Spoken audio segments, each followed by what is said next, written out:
Good afternoon. It's 3:30, and I'm your coach. I want to talk to you today about something that a lot of people don't talk about, and I want to use some terminologies and refer to some old, antiquated statements that you may not have ever heard of. But when I was growing up, a couple of times my dad and I've heard my granddaddy talk about it one time, about pulling a sled, in their case it was either cotton or tobacco, and pulling that sled and it being so hard for it to move on the ground. And sometimes there was a term that people would use back then because the sled was on skids. Now, where we live here in Georgia, wasn't very often snow for it to slide on. But sometimes people would talk about greasing the skids so that it would slide better. We talk about sometimes lubricating the wheel so it will turn better.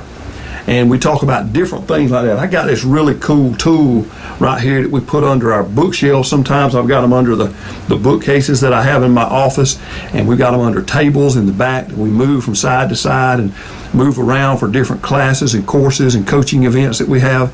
Those make it slide better. They cut down on the friction against the floor. I want to talk to you today about reducing the friction in your communication with other people. Very often we find people that are in conflict, especially in the line of work that I do, in coaching and in counseling and in some of the other areas of work that I do. There's conflict in people when they're in communication. And the number one, the number one complicator, I would say, to communication is attitude.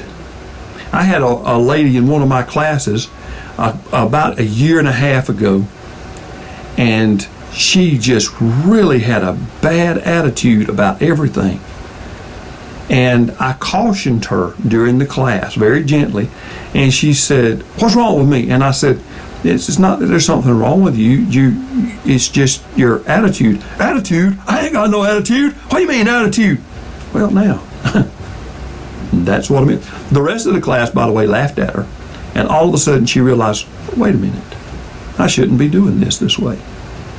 Attitude does matter. A very wise man, thousands of years ago, by the way, a very wise man wrote these words, or at least is credited with these words. And they are, a gentle answer turns away anger, but harsh words stirs up wrath. Sometimes we want to out-talk another person. There are some people that I know of that I refer to, my wife and I refer to as competitive talkers. When you're talking and they're talking in conversation, sometimes they want to get louder or more dominant or more powerful to overcome you or overpower you so that they can take control of a conversation, or make you hush so they can say what they want to say. Or if they disagree, they want to scream and yell and don't want you to be able to tell them what you think. Competitive talkers, people with bad attitudes, generally contribute to stress in a work or family atmosphere. I want to encourage you today to check your attitude. Think about how you affect the people around you just by the way you talk, the way you interact, by the way you roll your eyes or cross your arms. Gentle answer can turn away anger, and a soft answer can reduce the stress in a relationship or a conversation. The way you approach a conversation, the attitude that you approach that conversation with, will dictate in a lot of ways the attitude of the whole conversation as you go through.